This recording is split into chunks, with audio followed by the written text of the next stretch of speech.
ওনার বাপের নাম মৌলানা কলিমুদ্দিন হাকিম, গ্রাম বাহাদুর, থানা রামগঞ্জ। অত্র এলাকার লোক ওনার বাপরে খুব সমীহ করে চলে, বুঝছেন? আপনি তাকে চেনেন নাকি?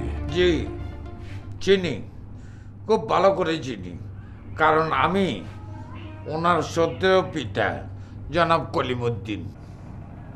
আপনাকে দেখে খুব চেনা চেনা মনে হইতেছে। মনে হয় এর আগেও আপনার সাথে কোথাও অন্তরঙ্গ আলাপ পরিচয় হয়েছিল। কোথায় দেখা হইতে পারে বলেন তো? আমি কি করব? আমনে এই থানায় নতুন আইছে, আমিও এলাকার বাইরে খুব একটা যাই না, অতএব আপনার সঙ্গে আমার আলাপ হওয়ার সম্ভাবনা খুবই কম, ভেরি লিটল। কিন্তু আমার মনে হয় আপনি আমার বেশ পরিচিত।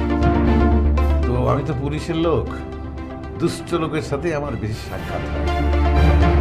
আপনার চেহারা, ছবি, আপনার পোশাক আশাক, পাঞ্জাবি, টুপি, আপনার দাড়ির শার্ট চমৎকার, মাশাআল্লাহ। এই দাড়ি টুপি নিয়ে মস্করা করা আমি একদম পছন্দ করি না। তাছাড়া আমি এলাকার মধ্যে একটা চরিত্র ব্যক্তিত্ব, আপনি এইসব নিয়ে ফাইজলামি করবেন না। এই সামনের নির্বাচনে আমি এমপি পদে বিরাট একটা পাইট দেব। ও, আপনি তো ভবিষ্যৎ এমপি। মানুষের স্বপ্ন দেখার অধিকার আছে, সেই অধিকারে আপনি আমাকে ভবিষ্যৎ সংসদ সদস্য, আপনার তো খাতির করতেই হয়। এখন বলেন আপনার জন্য কি করতে পারি? আপনি কিছু করতে হইতো না, আপনি বিনা কারণে একটু হুদাউদি আর পোলার আপনি অ্যারেস্ট করছেন, এলাকার মধ্যে আমার সম্মানের হানি করছেন। আই চাই আর পোলার আপনি তাড়াতাড়ি ছাড়িয়ে দেবেন, কুইক। আমি আপনার পুত্ররে বিনা কারণে অ্যারেস্ট করি নাই। আপনার পুত্রধন একজন ভয়ানক মাদক সেবী, শুধু তাই নয়, তার কাছে অ্যাটম বোমার চাইতে অনেক জীবন বিধ্বংসী জিনিসপত্র পাওয়া গেছে। আপনার পুত্র এবং তার সাঙ্গপাঙ্গদের উশৃঙ্খল আচরণ এলাকার ভারসাম্য রক্ষার জন্য হুমকি পেয়ে গেছে।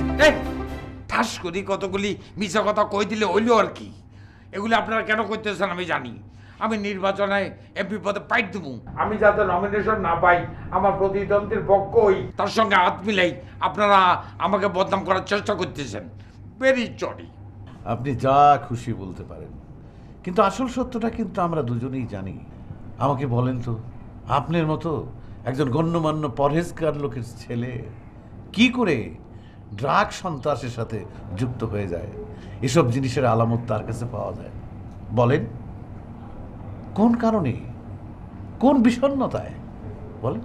বুঝতে পারছি, চলেন আপনার গোপন কক্ষে, সেখানে কি করে ছেলেকে চালাইতে হয় এই বিষয়ে আমার পূর্ব অভিজ্ঞতা আছে। সেখানে যাই আপনারে আমি বাপুরে আর মাজার বিষয়ে বলি গেলাম, আশেপাশে চেয়ারও নাই, খাড়াই খাড়াই এতক্ষণ কথা কইতেছি।